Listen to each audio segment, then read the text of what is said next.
Hello, ladies and gentlemen, and welcome back to the ESL Hearthstone Legendary Series. My name is TJ Osmo Cutie Sanders, and once again, for day number 2, I am joined with Temple Hyped. Storm's very own Hyped. Say your own name this time. Yeah. How you doing, man? I'm doing great. Ready to get into these games? Me too. We have the playoff stage today. Yesterday we did see Group A and Group B battle it out.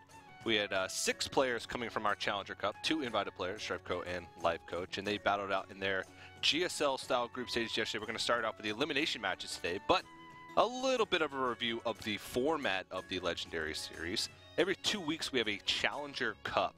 The top 6 players from the Challenger Cup play the following week in a Legendary Series match day.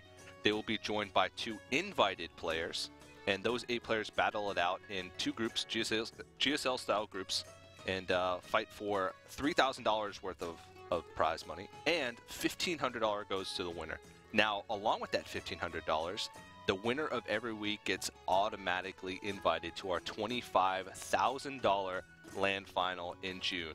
So lots of stakes on the line. As well as that, for placing high in those Challenger Cups, we are offering Blizzard World Championship points. And of course, since we're doing that, we are going with the standardized format of Conquest for Season 2 of the Legendary Series. So, George, why don't you give us a quick rundown of the Conquest format and maybe some of its pros and cons? Yeah, Conquest is the new official Blizzard BlizzCon format that's going to be used, and the way it works is each player, in this case a best of 5, has to bring 3 unique decks, and they can only win, or they have to win with each of those decks. So they can only win once with each deck. Once they win with a deck, they have to switch to their next deck and collect wins with the rest of their decks. And then the loser, if they lose with the deck, they can play it again or they can switch, whatever they want, but they also have to get 3 wins with each deck. Yeah, so the first match is blind pick, of course, and it adds a little bit of versatility to some of these lineups. Since you have to win with all 3 of your decks, it makes it so you can't just 3-0 with one deck. You can't just like 3-0 with Zoo, 3-0 with Hunter, something like that. So you see a wide variety of games. You won't just see the same matchup over and over again, and that makes it for a really good spectating experience, at least.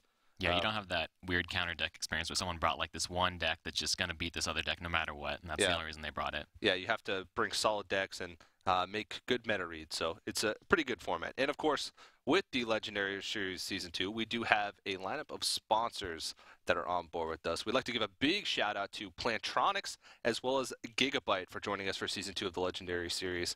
We have lots of prizes, lots of giveaways, and of course that land finals in June, and none of that would be possible without our sponsors. So if you guys want to support esports, support us here at ESL in what we do with the Legendary Series. Make sure you head to those links that you just saw on your screen and maybe check out some of those products.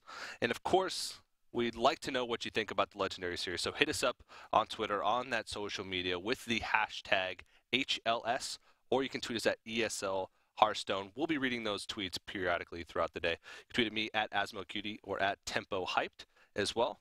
And we'll see what you think. And of course, we are also doing some giveaways today. So if you go ahead and check out esl.gg/legendary giveaway, we will be giving away some packs, I believe, as well as some of the Plantronics Rig headsets. I believe you can see right behind us our lovely bear there is wearing one of those Plantronics headsets. So lots of great stuff to give away for the day. And I believe we'll go into the groups here.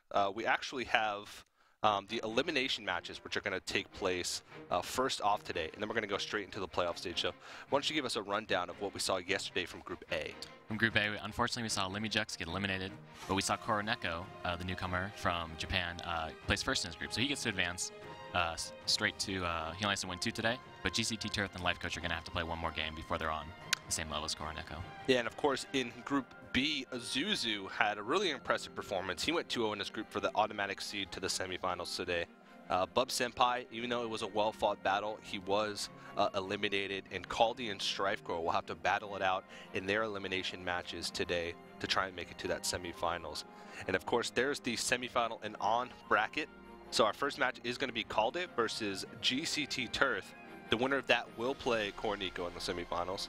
And then the second match of the day will be Strifecrow versus Life Coach.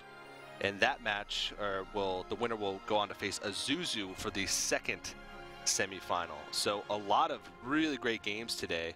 And it's really cool to see that Stripe Crow and Life Coach, who are two of I think right now they're 1 and 2. Yeah, we just checked on Ghost Gamers, 1 and 2. They are the first and second highest ranked players in the world right now for Hearthstone. They're in elimination matches. They both lost once yesterday, so it's cool to see that these open tournament players, that these Challenger Cup players, like gcttirth, like Kaldi that you see on your screen there, can make it all the way and start making a little bit more of the name for themselves. So that's going to be our first match of the day, gcttirth versus Kaldi. You can see their decks on the screen. Tirth, the Shaman, we've seen, he likes to play those underrepresented classes. You can see him bringing the Shaman, bringing the Priest, and Kaldi's going to go with that Rogue first of all. All right, solid picks from Kaldi. And one thing we were talking to Kaldi, you might not have noticed yesterday. We didn't notice. We just thought he didn't draw it. Yeah. His mage deck actually doesn't have Frostbolt. That's how he makes room for things like Blingtron and Harrison. Yeah, I was actually talking to him a little bit last night, and he was saying that he's actually pulled off the Blingtron Harrison combo quite a few times. He actually linked me some screenshots of his shenanigans with Blingtron. Okay. Yeah. Well, no, there was like what weapons he got, what weapons he didn't get, and he got the Ogre War Maul, the weapon that makes you attack a random, the warrior weapon that makes you attack a random thing. He says he hates that weapon with a passion. So he linked me a screenshot of it. I really felt for him with that one. But there's those times where you get Gorehowl, and you just Blingtron up a Gorehowl, and then Gorehowl Fireball. It's like it's like crazy amounts of burst, but really cool card. I'm excited to see that deck. But Shaman versus Rogue. Now, what are your thoughts on this matchup? It's generally pretty Rogue favorite. The Blade Flares are just too much for Shaman to deal with sometimes, but Shaman can get some insane tempo starts with, Zombie Chow, Creeper, Feral Spirits. I think gcttirth had at least one yesterday. Yeah. And sometimes the Rogue has a little bit of a slow start, and they just kind of get run over, especially if a Loatheb comes down on turn 5 from the Shaman. That's how the Shaman typically wins. There are ways that you can sometimes grind out a Rogue if they don't draw Sprint and you have like a heal bot, something like that, some big creatures. But typically it's mostly just like in the early game pressure. Yeah. You have to like pressure early on, overwhelm them. I played some games on ladder last night as a Rogue, and I played a Mech Shaman 3 times in a row, and the Mech Shaman beat me 3 times in a row. Oh, he just had crazy starts, and I just didn't have the removal to be able to deal with it. And so I know firsthand the gcttirth Shaman is not quite as aggressive and fast. Yeah, I was talking to Gara a bit about Shaman versus Rogue, and he says one of the ways you can play it is like, if you have enough burst, you can kind of play it like you're a face hunter. Yeah, yeah. You just burst down the Rogue, you have Crackles. You play off like your top decks. Like sometimes he'll play a game, he's like, well, I have 4 burst damage sources left that I could top deck, so I'm going to push for damage now, and then he'll draw it. Yeah, you put them on their back foot so they can't like set up huge burst plays. Makes it tough. Yeah, unfortunately gcttirth, he doesn't really want the Crackle now. He wants the Zombie Chow, and then sometimes this early Mana Tide can be really punishing for Rogue, but we see Kaldi has Double Deadly, which is a great card against Shaman. No, I was going to say no SI7, but there's the SI7, so Kaldi's got a great hand. Yeah. gcttirth, the Dr. Boom can actually do a lot versus Rogue. He comes down, and then the Rogue's ahead. He's like, all right, I got a Violet Teacher and Azure Drake on the board. Dr. Boom comes down, 2 Boom Bots clear his board, and then he's like, oh, I'm behind. Yeah, it's such a tough card to deal with. Can't sap it. And then usually you're taking damage because, just attacking things with your weapon throughout the game. And so a lot of times I find myself having to, maybe not forcing myself, but having to attack into the Dr. Boom sometimes just to have to clear it with a flurry or something like that. So it's really hard to deal with. You don't want to sap it. You don't want to hit it. You don't want to evis it, but you have to do something, right? Yeah. The best course of action usually is like if you have a Violet Teacher, you just make a ton of 1/1s and just ignore it. Yeah. Hope for the best. Yeah. gcttirth picking up the Feral Spirits, pretty good, but he sees the Deadly on Kaldi, and Shamans typically don't run any form of weapon destruction, so as a Rogue you can just like hold a 3/1 dagger, just like threatening Blade Flurry the entire game. Yeah. Well, he goes for it. Not going to be punished though. There's no Blade Flurry. It's not too big of a Blade Flurry because if you see Kaldi's on turn 4, so if he Blade Flurried, he couldn't do much else. He would just have to re-dagger. Yeah. But if you had like a prep Blade Flurry with that Violet Teacher, the game would be pretty much over. He doesn't really have a play for this turn though. I guess Crackle just to take out the Violet Teacher. Yeah, let's see what Crackle can do. He wouldn't mind throwing away that Zombie Chow and Crackle is like, honestly, it's a 2-for-1 on the Violet Teacher, but it's just a Zombie Chow. You're happy to trade into the Violet Teacher. Otherwise, if you let the Violet Teacher go off, you're going to be spending 3 cards clearing all the tokens in the Teacher itself. The lowest roll Crackle, he got a 3. There was a chance that he could have killed it. Oh, yeah. Could have got a 5 or 6. Was that 50-50? Kaldi gonna be really sad if gcttirth picks up the Earthshock, doesn't get it.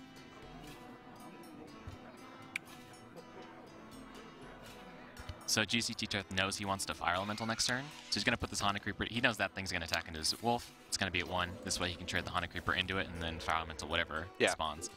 If it's 4, yeah, you can handle a 4 HP thing now with the Searing Totem. Pretty good set of plays here. Well, Fire Elemental feels like it's pretty easy to clear for a Oil Rogue. There's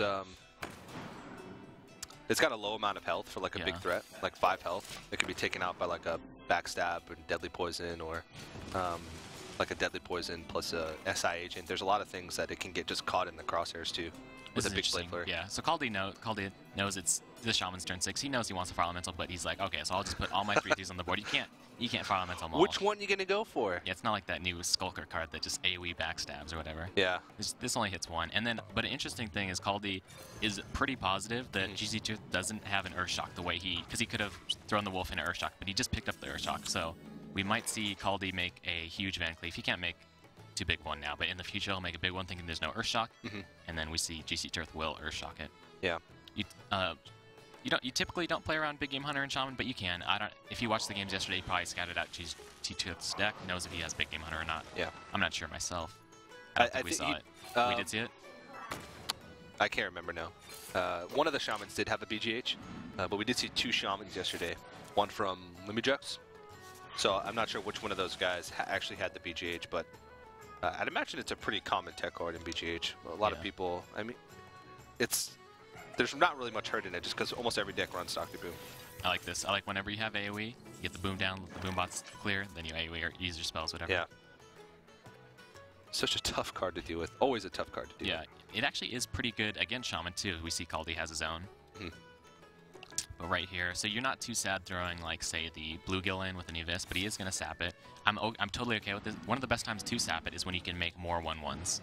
Yeah. So he's like, they don't really want to play it again because they know they're going to play it into just a board full 1/1s. Yeah, because if you played it next turn again, it would be the only thing you played that turn. And when you're sapping, you want to make sure that you're also building up. We'll see if he throws one of those into the bombs or not. I wouldn't be surprised if he threw one of the 1/1s in. No, he didn't. Okay. Pretty on board. Here's the Earthshock. He wasn't expecting it, like we said, but it's not a big deal. Yeah. But actually now with some really good bomb hits, he could replay the Dr. Boom, but he's going to go for the Storm first and then clean up whatever lives. Okay.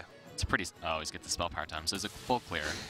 I guess it was pretty inconsequential since he was planning on Lightning Storm anyway. He could have rolled for the Totem first and killed the Van Cleef, but it doesn't really matter. It was caught in the Lightning Storm regardless.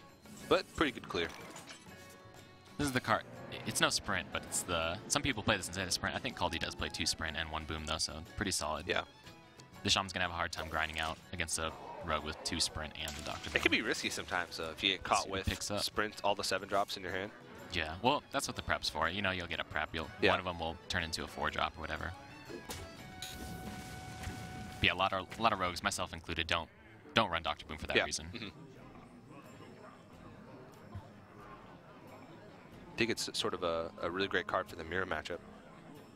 Because if you're playing against another rogue and you can lay a Dr. Boom on turn 7 in a state where like it's sort of even, where both rogues are sort of just like afraid to do something else, Dr. Boom can be the card that just pushes you over the edge. It's just so like I said, the Violet Teacher and the Azure Drake, those are your cards as rogue, and they both die to boom bots too often. Yeah.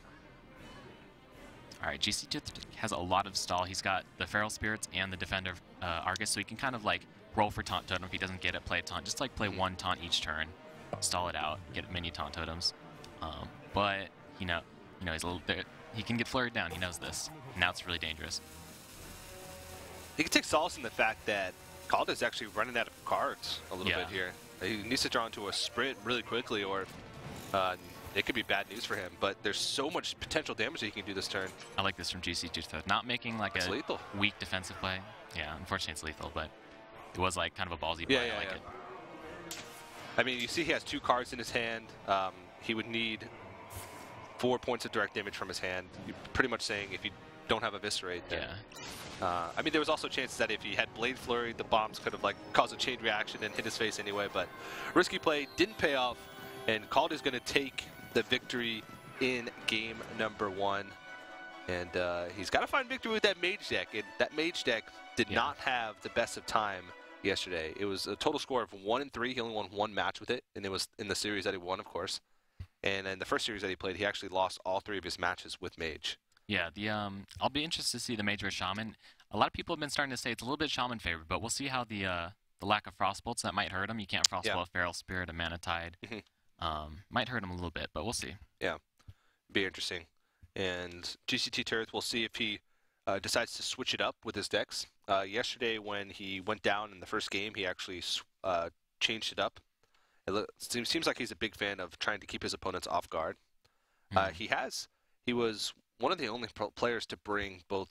He was the only player to bring both shaman and priest, which are the two classes that are the most underrepresented in tournament play and on ladder at the moment. And that's a really risky move because a lot of times you bring one of those decks as sort of like a surprise deck. Yeah. And you bring the other 2 strong decks like Druid or Rogue or Paladin, like any 2 of those.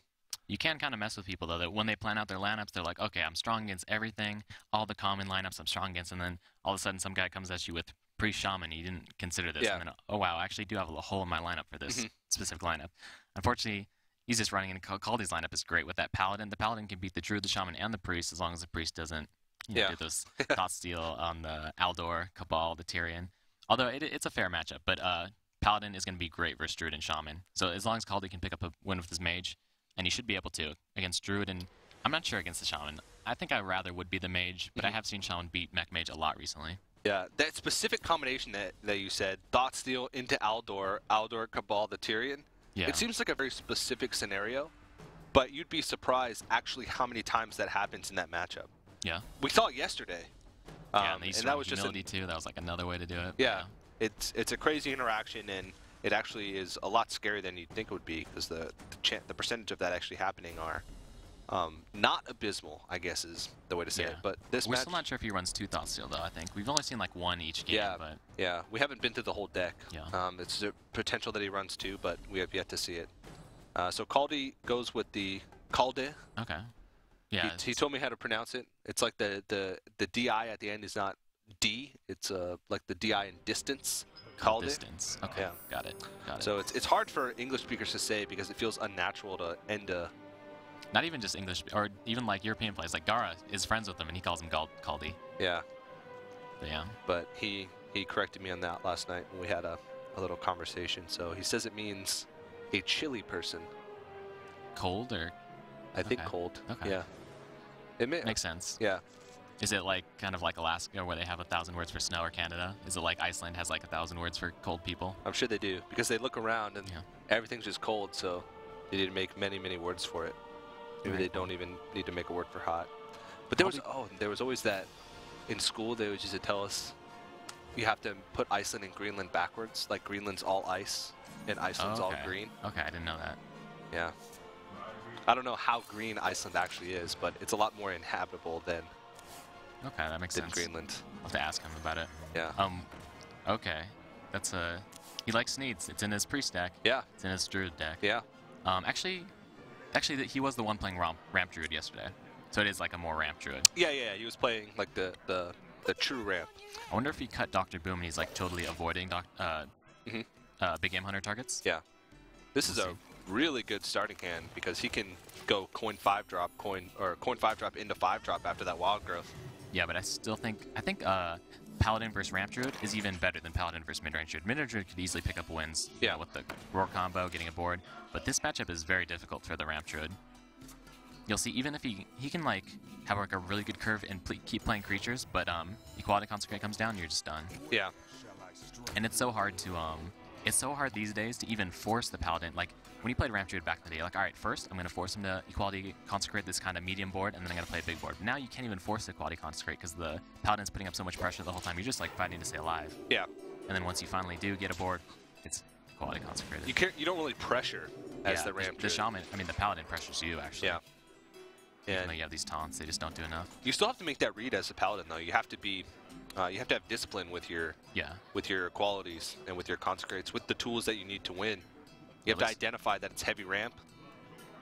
Yeah, it looks like he's just going full pressure with the tempo MC tech. Yeah. Oh man, see, these creatures just getting eaten by the True Solar.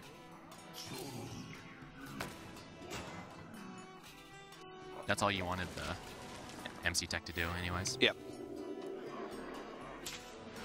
Maybe the Sneeds can do a lot of work, though. I love Sneeds. I love watching other players play Sneeds. I don't know about myself. Yeah. When I play myself, I put it on the board, and then Sylvanas comes down. But at least, yeah.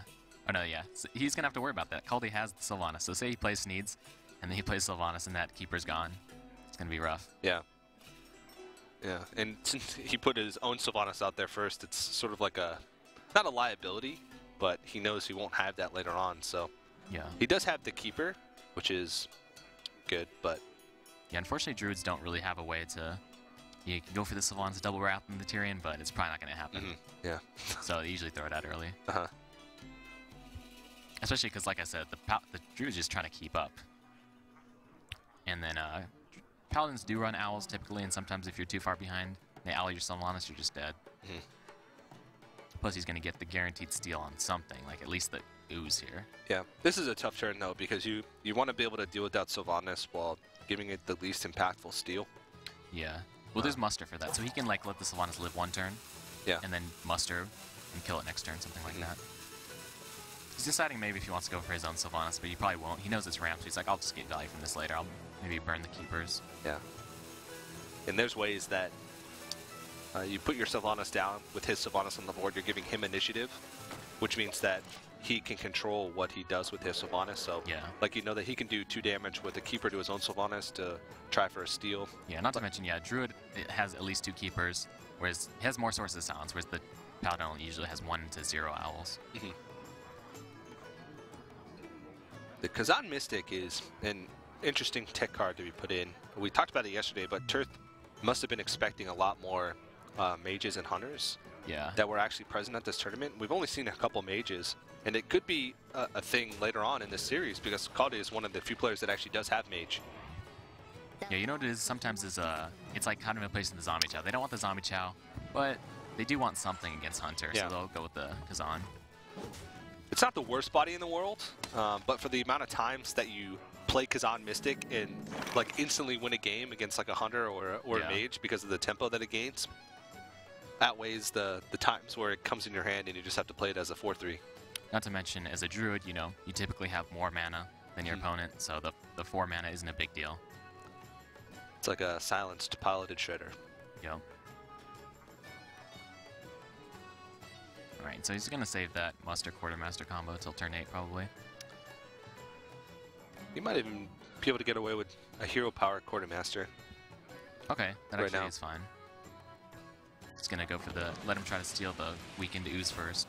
I'm surprised he didn't hero power first. So I guess he's not gonna hero power. He's just gonna. He would have hero powered first for sure. Yeah. That's what. Or maybe he wanted.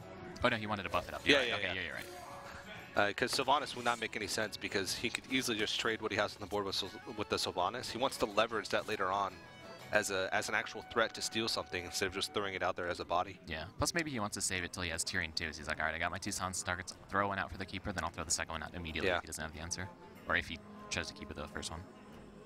Is it time for the Sneeds? We'll see. Okay, so nice. And now Sylvanas. Okay, there it is. That's so rough. Yeah, and the owl too, just in case. Yeah. Just in case he can deal with it. So yeah, he'll probably silence it, trade, and then he can owl, and then trade the Quartermaster right in. Disappointing though. I always love to see what comes out of those Sneeds, Yeah. but it is most likely going to get silenced. So it's too bad. Too bad. Consecrate would be sick here, because you know it's not that great against Paladin without the equality. But here, this is as good as it's gonna get. That's a good card.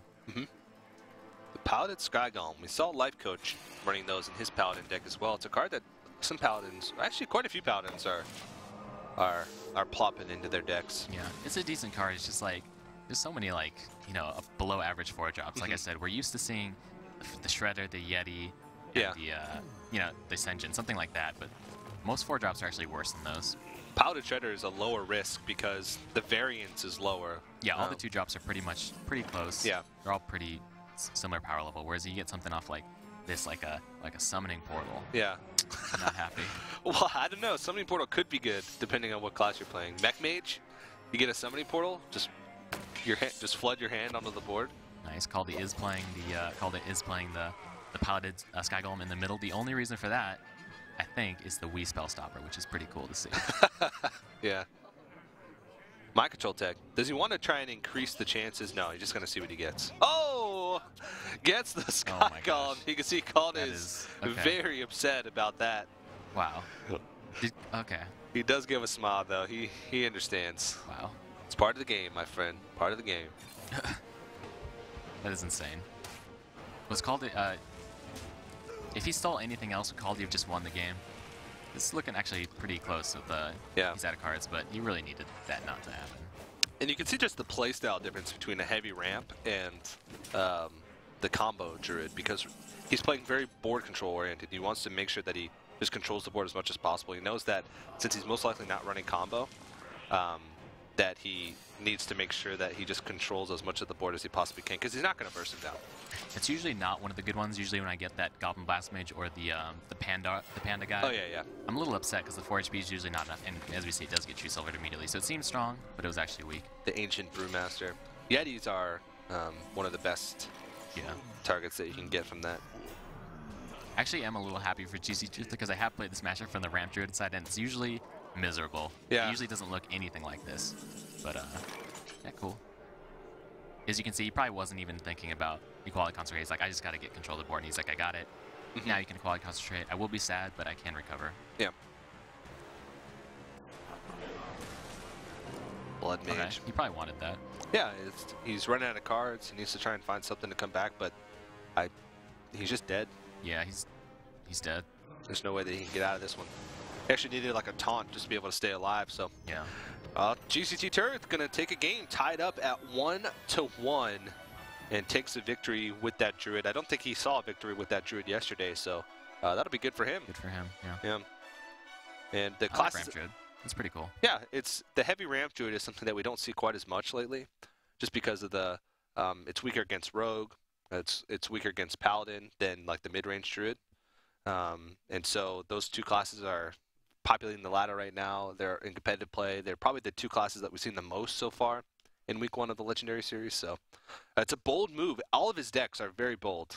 Yeah. Shaman, mid-range Shaman, Priest, and heavy ramp druid.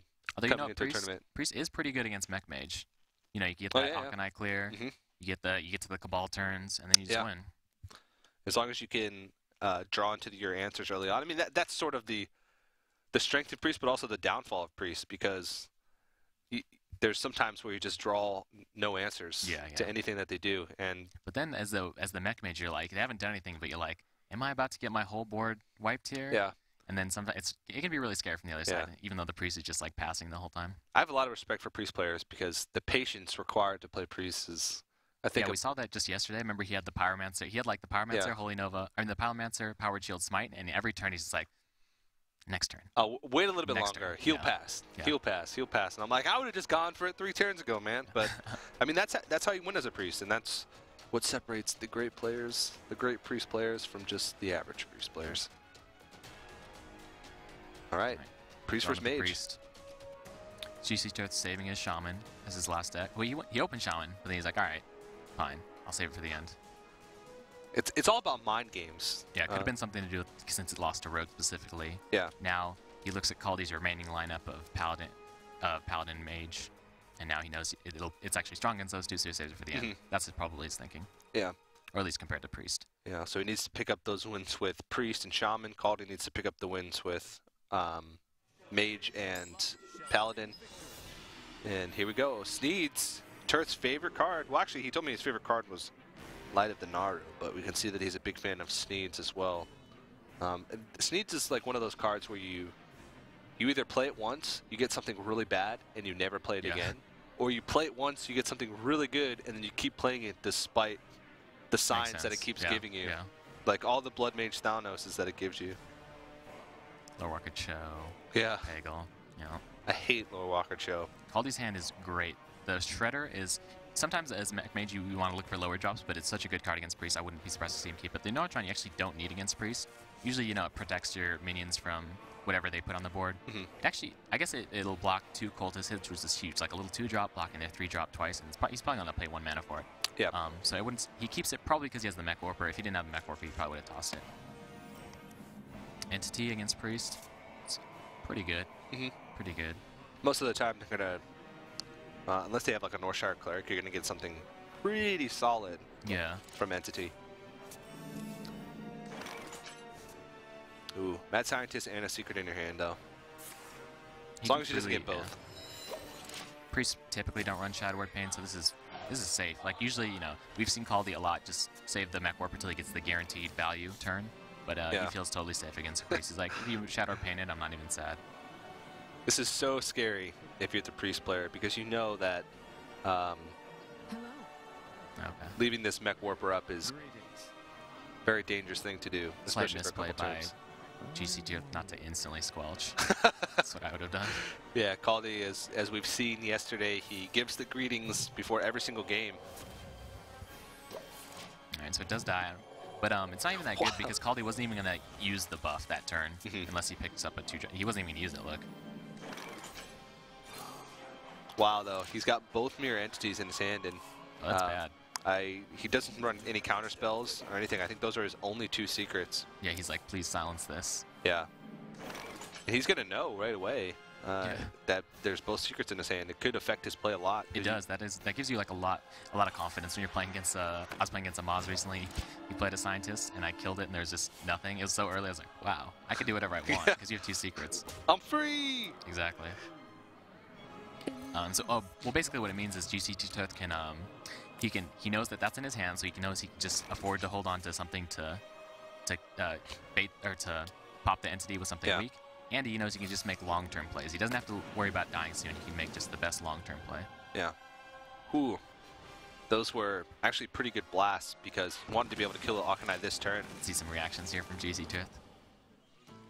Oh, he was surprised. He's like, wow. Yeah. Really? Those blasts could have backfired, though, because if those has hit the Dark Cultist and actually buffed up the Akanai, that's probably would have been a really big swing play for Tirth, because then he could have used his hero power as just a really good tempo tool. Yeah, I mean, Kaldi probably he's like, I got this double entity, my hand's awful, I got to make some high-risk plays. Yeah. Picking up, is that the second Scientist you just picked up? Yep. Okay. That's rough. That is... Both mirror entities, both Mad Scientists in his first, 8 cards? He's going to take a moment to feel bad about it. He's like, all right, yep. Never lucky. Yeah. Of course, a lot of Mech Mage haters are probably loving the justice here. Yeah. His mage is a little bit different than most Mech Mages. He runs the Blingtron plus Harrison and Water Elemental. Yeah. As we saw yesterday. No Frostbolts. No Frostbolts. Favoring more minions for a better curve. Yeah. Interesting though, a lot of players would pick would cut the Fireball before the Frostbolts. He does have the Fireball, so he likes the top deck burst. Yeah. So he needs the damage. Actually, this actually goes into the way he played. Remember the way he played versus Paladin? I was like, really, you're not going to push for damage. You're going to push for more board control. So maybe that's why, because his deck's a little different. Yeah. So remember, there was a turn where he killed off his Sylvanas, where most Mech Mages wouldn't. So that probably went into it. Like he's like, I'm fine. I'll just Harrison you later. So now the Mech Mage did not put enough pressure up, and now he gets Caballed, and it just shuts down your aggression. You just can't. Yeah. It's such a huge swing. He's thinking what he wants to do here, though, because he saw the other Mad Scientist didn't pull a secret, so he knows that his hand has both secrets in it if he runs 2. So he's thinking, am I going to be able to get a better target off Cabal? Should I just Akanai Soul Priest here and ping off the Goblin Blast Mage? Yeah. He's deciding which one he wants to do. And he knows that Kaldi knows he has no secret. So he knows, he's like, okay, so you just throw that as bait. Does he want to play something better? But there's nothing, there are things that are better, but they're not that great. Yeah. Oh, but that was kind of like a really good entity to give him. Maybe not the best. Well, I mean, it's kind of tough to think, like, what else am I going to draw within the next couple turns that's going to be a better entity target for him? Do I want to give him a Soul Priest? Do I want to give him a Cabal? Or Soul Priest is probably a little bit better of a card to give him just because of the 1 less power. Yeah, I don't think he runs Chows or anything. Just the Pyromancer, but... Yeah. Alright, so Entity, okay, so we get caught up because Scientist is so overpowered, but Entity is a good card. Yeah. It is a good card, so it can do a lot of work here from Kaldi. good use of the mage hero power. I mean, he's keeping up with the tempo of the board here, because even though he didn't get that explosive start that mech mages love, or that they a lot of times need to take wins, he with these mirror entities, he's still at least staying even, I suppose. Yeah, I think gcttirth needed to draw nothing this turn, but he drew something, so now I think that's pretty much it. So Kaldi needs to top deck, you know, the Dr. Boom and the Antonitis really quick, or it's over. Yeah. Because it's going to take, you know, 2 turns, 3 turns for gcttirth to kill him. So he has 2 more draws. Like Dr. Boom would equalize.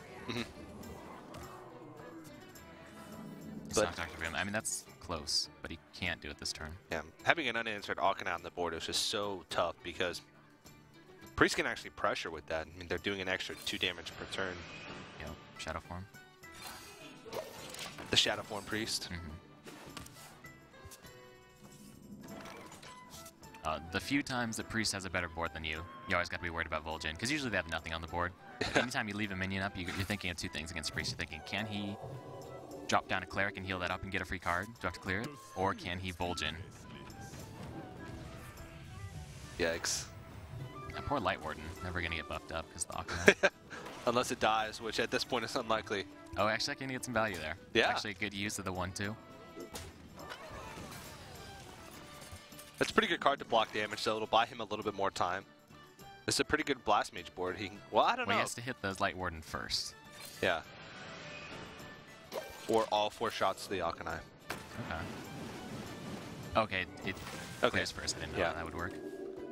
Buffs up the Vol'jin, though, makes it even harder. Okay.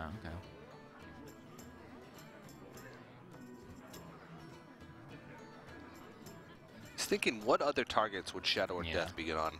Dr. Boom, Archmage Antonitis. You might be thinking, yeah, he's like, the only way I lose is Dr. Boom, so maybe I just hold on to this. Yeah, I would be inclined to hold on to it, just because if you use... I mean, he's basically out of cards. If he uses everything right now, then... It looks like he wants a circle. I like this. Well... Circle, refill. He's going to... Okay, or not. I thought he was going to circle heal this turn with the Cleric. It's fine, though. Oh, he doesn't even need to circle. Yeah, this is fine. But yeah, maybe slightly risky with the burning the death. Oh. Never mind. Fantastic card to draw at this stage, and the Dr. Boom. 1 turn too late for Kaldi. Comes in Although hand. he did have the death, so it wouldn't have been that great last turn. Yeah. That's pretty rough. He drew what he needed, but so did Tirth. In turn 10, if I'm Kaldi, I play that, and then I just open up the menu with my hand over the concede. As soon as I see my controls, click it. That's what he's, I've done that too. Like, I glance at to die, I cover my face so all I can see is my health bar. Yep. And then I escape and concede. I don't even want to see what happens. Just get me out of this game. Alright. Priest just taking it slow. It's the only way they really can take it. Yep. That Priest first. And there's the concede, and Tirth takes a victory with his Priest. Yeah, pretty decent matchup for the Priest, so not too surprised. Yep. Kaldi, he's on the ropes now. He's got to win 2 games in a row. He still has to find a win with that Mage. Still has to find a win with the Paladin. Yeah. And Tirth, he just has to win with Shaman. He's got 2 chances. Just has to win with Shaman. It's a tall order. It's not that good for the class. Not as easy as it sounds. It's not like a Druid where you just can do Druid things, get wild growth shenanigans early on, innervate something. Shaman doesn't have that luxury. Even their best matchups aren't really that great of matchups. Yeah. Let's see, what is their best matchup? I can't. Warrior? You know, oh, okay, Warrior. And there's no Warriors. And Warrior can easily just pull a win sometimes. Yeah, exactly, yeah. Their best matchup's like 60-40, which is... Yeah. I mean, there's other classes in the game that have some like 80-20 matchups, 70-30 matchups, so it's still going to be a tough road for both these guys. gcttirth hasn't had much luck so far with that Shaman deck. Kaldi, on the other hand, though, hasn't had much luck with his Mage deck, and both those guys have to find victories to that if they're going to want to move on to the semifinals. Yeah, Kaldi, he's been struggling with. He struggled a lot with the Mage deck yesterday, but he did. Yeah. He should be able to against Shaman. I don't know though. No feral, you can't Frostbolt the Feral Spirit. It's gonna have a rough time. Yeah. I mean, you don't need Frostbolt if you just draw Blast Mage. You're good to go. Nice. Going with the Mage first. In the past, I'd say that the players go with the deck that needs the least information, but I think maybe he's just going for momentum here. He thinks the Mage is better He's gonna go with get the first one first. He has a lot of confidence in that mage, we've seen, and after talking to him last night, talking to him the day before, he really thinks that mage deck is a lot stronger than his results have shown so far. Yeah. In this week 1 of the Legendary Series.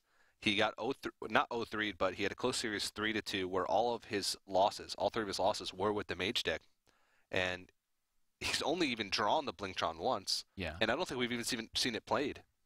And then I was thinking about it more, the Blingtron Harrison. When you first see that, you're like, okay, that's gimmicky and rare. But now that you think about it, I think you mentioned yesterday, Rogues, very common in Conquest. Yeah. You don't need the Blingtron, you just Harrison them. Same against Paladin, also very common. Yeah, it's not just the combo that you're looking for. Is Harrison's just also good by itself. Blingtron, maybe not as good by itself because there's sometimes where it can come back to bite you. But there's also times where... Yeah, for the most part, though, with Anoyotron, Water Elemental, I was gonna say Frostbolt, but he doesn't have Frostbolt because if they do get the Gore House, sometimes you just Frostbolt their face, and that's a good play. Another thing that he mentioned was Blingtron can sometimes be used as like a sort of a pseudo Harrison. Yeah. Like because it removes their weapon and gives them a new weapon. So if they have like an oiled up weapon that you know is gonna be Blade Flare next turn, or even like a True Silver Champion or an Ashbringer, it's likely that you're gonna give them something worse. Yeah. As long as you don't give them the Arcanite Reaper, then they can flurry that too. Yeah, or like a Gorehowl or Gladiator Longbow. I don't know if I've ever been, as a rogue player, I think someone's only Blingtron me like once ever, and I got something weak. It's sad. The only time I've ever been Blingtron was I was playing a warrior against the Blingtron mage, and I had a Fire War Axe with 1 charge left, and he Blingtron me, and I got a brand new Fire War Axe. It was the best. Thank you. Thank you. I do that. The War Maul is pretty fun though. Like I have given someone a War Maul and they like hit past my taunt and hit something good. I think they still lost, but it was still sick. Yeah, I always take the ogres in arena just because it just makes the game that much more interesting.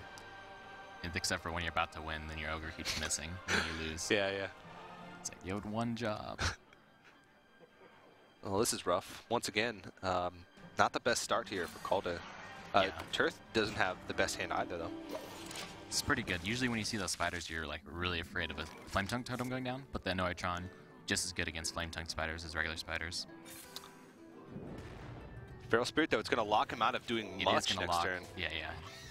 So Crackle, typically a mage is going to drop like a 4 HP thing here. So Crackle should be good enough. He's got the spider too. This is actually good, because when Crackle first came out, the Shamans weren't playing Feral Spirits. I haven't seen this in a while. That's Feral Spirits into Crackle. Seems like a pretty decent sequence, although there is even more overload, right? Yeah. Long turn. Not the best Goblin Blast Mage there, but he is able to clear off one of the Feral Spirits and that second Spider. So, I mean, even the worst Goblin Blast Mage is still a fantastic tempo card. Yeah, 5-4. Like I said, the Panda, the 5-4 Panda, it was usually bad because the HP was a liability. But ouch! Moment of silence there for. Yeah. I feel for him. It's punishing him for playing Shaman. That's backwards. Yeah. He's playing Shaman. Cut him some slack here. Oh, gcttirth, they're really still upset about that. Yeah. He's a really calm guy, though. We mentioned yesterday that he plays in almost every single tournament, all the weekly tournaments, all the open tournaments.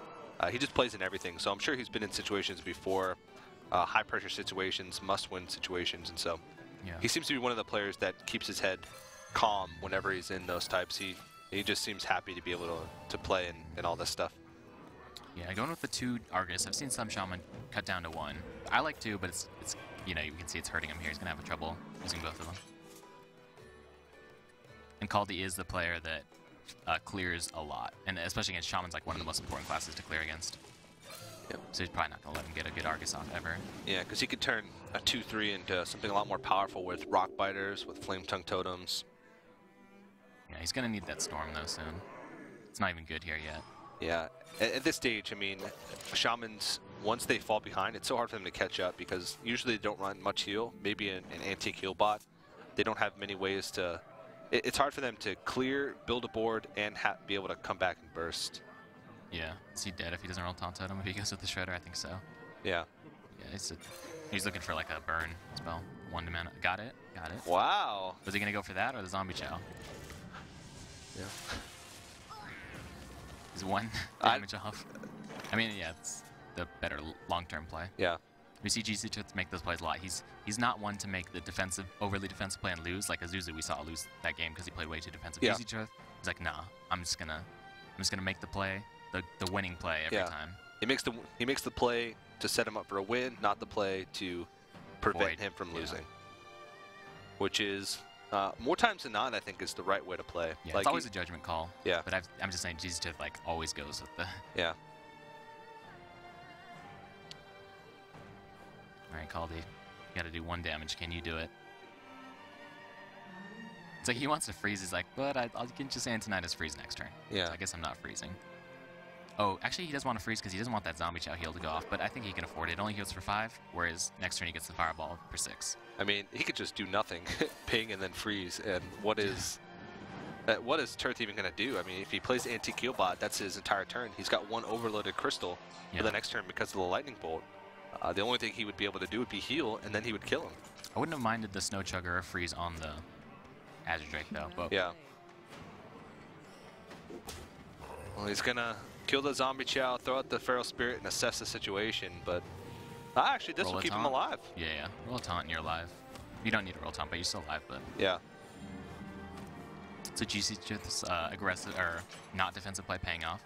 Actually starting to swing back. We see he has the Antonidas though. And now he needs, we don't even know if he's running any heal in his deck, but Loatheb wouldn't even save him. Yeah. Oh yeah, 9 mana. Nope. He would have 9 mana next turn.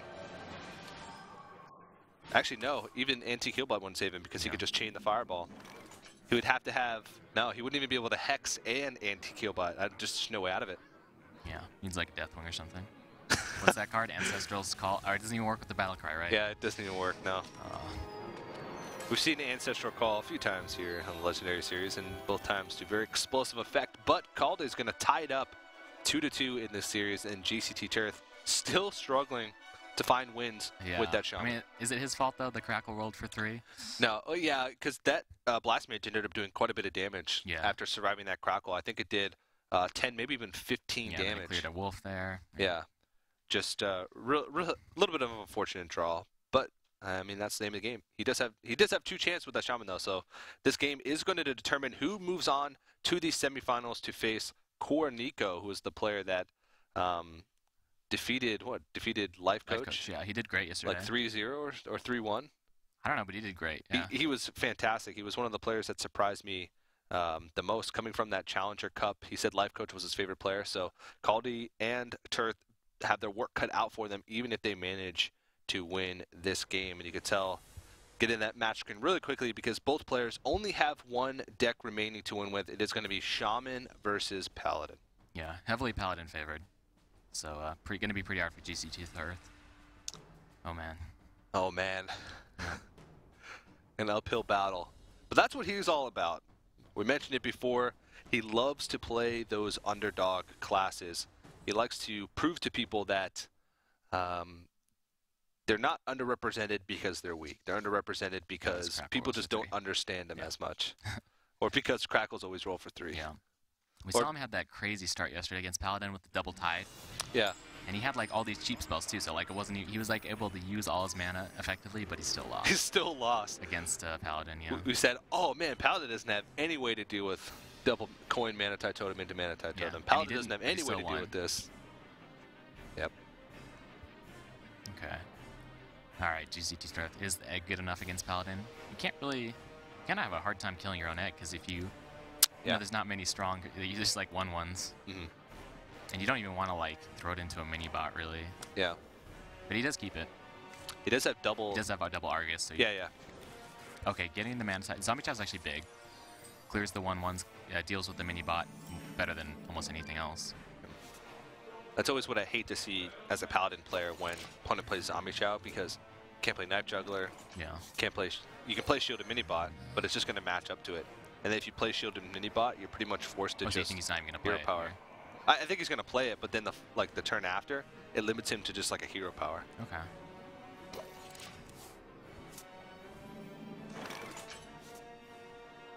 it really does.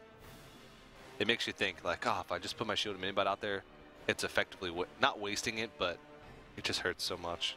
This is one of the matchups where I would consider. You know, when you're a control player, you don't really double coin zombie chows. It's not like a leopard gnome. You double coin a leopard. It's just like a defensive. You just like, I just need one. Yeah. I'm gonna save my coin. But against Paladin, I would consider it just because you know muster. You want to keep ahead of them. Yeah. We'll see if it's better or worse that he saved it. Yeah, it's not like he would have flame tongue and gone face anyways. Oh, but he is gonna coin. Oh, go for the mana tide. He dies to muster, but he's like saying, I'm gonna lose if you have muster anyways. I have the storm. It's fair. So yeah, it's only muster, right? Nothing. Coghammer. Yeah, Coghammer. Coghammer would actually be. No, because he wouldn't be able to pop the shield, so he'd effectively waste the divine shield because you'd have to throw the mini bot into the mana tide totem. But muster would be the best way to deal with this, but he doesn't have it. So gcttirth happy to pick up his one drop. Yeah, we've seen quite a few Aldor Peacekeepers on zombie chows. Yeah. So far this tournament, like 3 or 4 now. I mean, it's a pretty good tempo play, especially with the shielded mini bot. It makes it so that it's not going to trade evenly with it. Would have been sick if he picked up the Feral Spirit, but.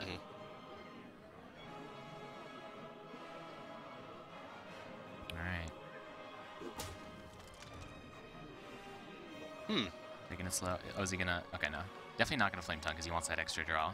Yeah. He has Totem, Chow. In the Flame Tongue, he would clear off the mini bot, but like you said, he would lose the draw, and the Flame Tongue would just get picked up pretty easily by the Peacekeeper the following turn, which is.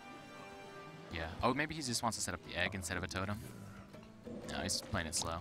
He'll save the egg for when he has Argus, I guess. Or just when he can fit it in with a totem as well.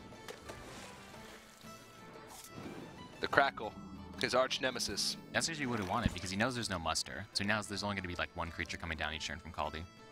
But yeah, he might not trust it right now. Plus, he might not want to cast on turn 4 because then his next turn. But he has the double 2 drops, so I think he might be okay. Totem, Crackle, Totem, 2 drop, something like that. He knows Kaldi has the Mind Control tech, right? That was him. Yeah, again, against the Druid earlier. Yeah. The Mind Control tech. He did play the Mind Control tech. That is something you have to be worried about as a Shaman. It's not something that you can afford to really play around that much as a Shaman, though. I mean, you can consciously make the choice to like not play a big threat, but like, are you really gonna just not totem up or play like a spider or something because you're worried about Mind Control tech? It's one of those things where you hurt yourself more by playing around it than if you actually had it and stole something inconsequential like a totem. Well, you will see it towards the end. Like sometimes you'll see like these weird. You have 4 creatures and you just trade one out. Like he did there, but it was an effective trade. But we'll see in the future if he is afraid of it or not, or how he chooses to play around it. And now his board is looking pretty measly right now. He's got an egg. When I got a Shredder into a totem, it's like I want that 4 damage. But it's one of the only ways you can let Shamans come back in the game is if you leave totems on the board, allow them to get more value out of cards like Flame Tongue or even Rockbiter, just to be able to save some damage. Okay, a lot of, like, Kaldi's board is really difficult. Double Death Rattle, and they both have, like, one has 5 HP, one has 3 HP, so. But he picks up the Double Storm.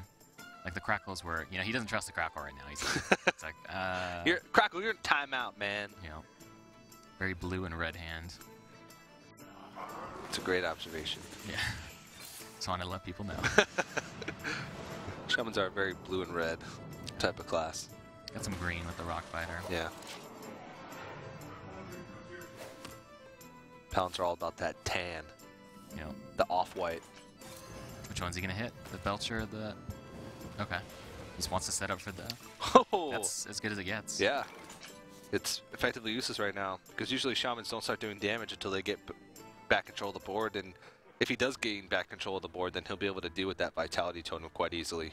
Okay, so he actually has... Wow. If you look at his hand, Double Storm and Hex. So he can grind this Paladin out. Yeah. Paladin's going to run out of cards very quickly to get Stormed down. He has the Tyrion's going to get Hexed. All right, GC. Okay. Ooh. Wow. Oh, okay. It's like, oh, it's going to win. He plays the Harrison as just a tempo play here. Makes the read that he doesn't have like Doomhammer or something for the late game. Which we've seen gcttirth play so much, you know Doomhammer. Yeah. The he does have the Power Mace though, right? Is that the other I guy? can't remember if it was him or not. Oh, wow. Gets the high roll on the Didn't even Harrison need as it, well. honestly. What he needs mostly is Kaldi not to draw land hands. If he doesn't draw land hands, he's looking at a win. Although gcttirth stands only spells, but you know, as a shaman, you're okay. You're like, I'll just totem. Yeah. Those totems I have go a long creatures. way. I always have creatures right here. It's a little 2-mana thing. Really wants to save the rock. I'm surprised he doesn't kill Sylvanas. I guess he doesn't care about giving him a totem now that he has the AoE. Yeah. Well, he could use a like rock bite or lightning bolt. Yeah, I guess not though.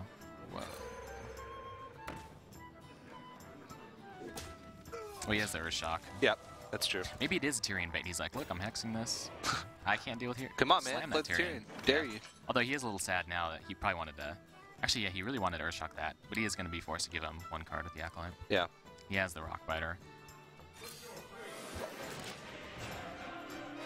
Oh, look at GC. He's scratching. He's like, yeah.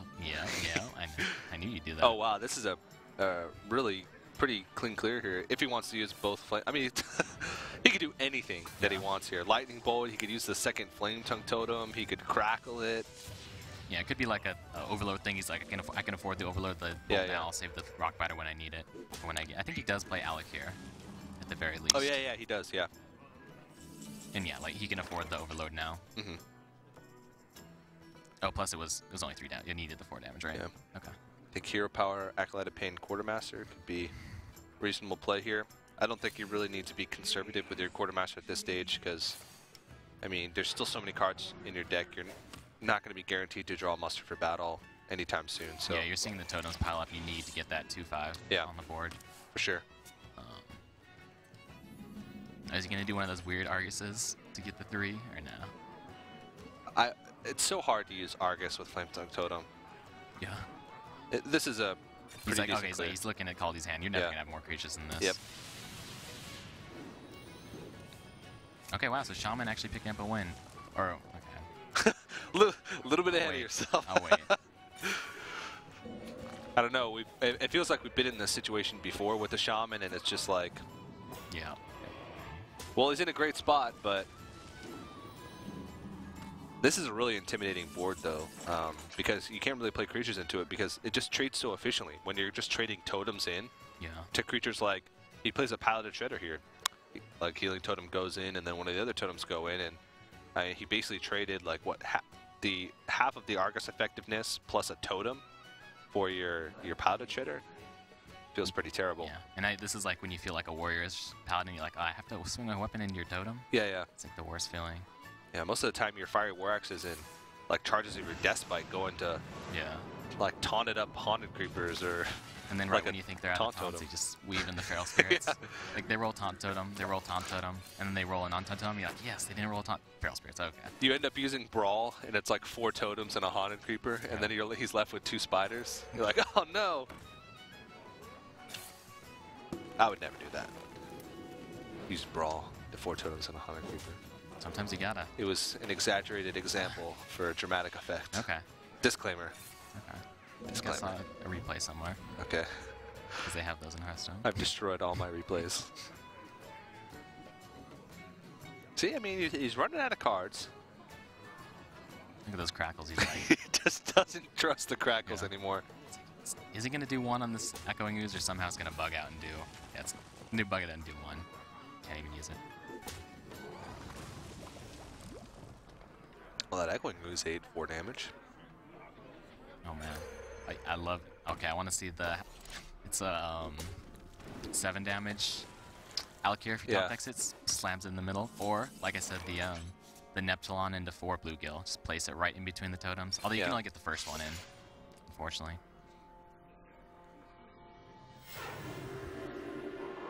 Denies the card draw here. Ooh, gonna play the anti-heal bot just for the body here. He knows that he's not really in any threat of being bursted down, so that heal, he just needs to start trying to gain back control of the board. And Dr. Boom off the top. That might just be the nail in the coffin for Kaldi here. Yep. 7. Okay, now. when he doesn't even need it to roll high, it rolls high. Super effective against That's ridiculous. heal bot. Paladin Sky Golem seems like it's too little, too late. This is reminding Kaldi what happened last time he played Sky Golem. Yeah. The mind control tech. He's gonna, but yeah, he's gonna pop out the mind control tech and shaman and steal the piloted Sky Golem again after this muster comes out. That looks like he's gonna save it for quartermaster play. Try and get a second quartermaster play. I don't think there's anything. I can't. What's the best off strat? There's nothing that crazy. No. Oh, you can get Alkanai, and then you can lay on hands like the Doctor Boom. Oh, yeah, that is true. That's another one of the. Yeah, whenever you have your own Sky Golem, you can trade it in, and you can get something. Yeah. But. All right, it's gonna crackle face. Oh no, I thought that pointed at the face. 6 damage. His crackles are good when he doesn't need him to be good, but his crackles are terrible. This game would have been over already.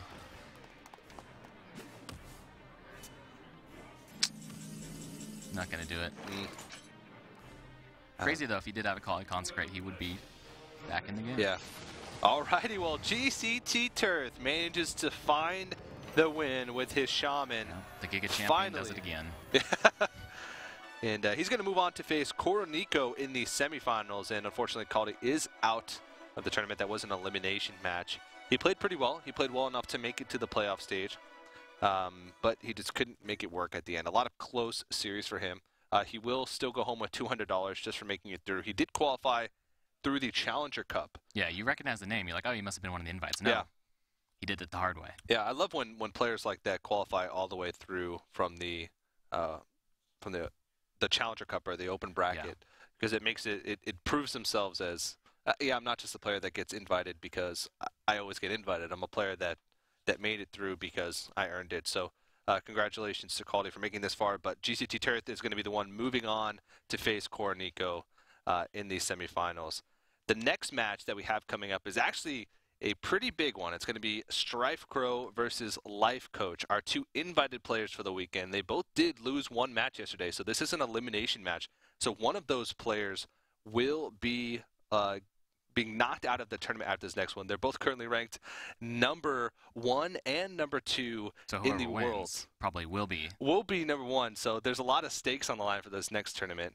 But before we go on a break, we actually have a puzzle for you guys. Our good friend Freshka, who's known for playing some pretty crazy decks on the ladder and in tournaments, has found himself in a sticky situation playing one of his Hearthstone games.